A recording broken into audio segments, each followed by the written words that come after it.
এই ভিডিওটা শুনেন। আওয়ামী লীগের নেতা কর্মীরা লাপাচ্ছেন কেন? হিন্দুস্তানের সাময়িক বিজয়ে আপনারা লাপাচ্ছেন কেন? আওয়ামী লীগের নেতা কর্মীরা, হিন্দুস্তানের ক্ষমতা নেই আপনাদেরকে ক্ষমতায় বসানোর। অতএব আওয়ামী লীগ যদি আবার ক্ষমতার মসদনে বসতে হয়, আওয়ামী লীগ তাদের কৃতকর্মের মাধ্যমে জনগণের মন জয় করেই ক্ষমতার মসদনে বসতে পারে। কিন্তু শুভেন্দু অধিকারী আর নরেন্দ্র মোদী যদি আওয়ামী লীগ প্রতিষ্ঠিত করে, তাহলে তো এটা ভারতের অঙ্গরাজ্য হয়ে যাবে ভাই, স্বাধীন বাংলাদেশ থাকবে না।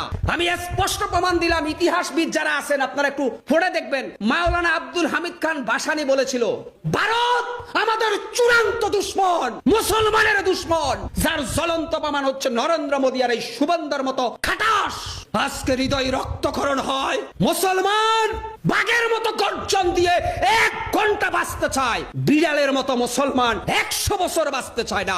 এটা মুসলমানের ইমানই মুজিজা।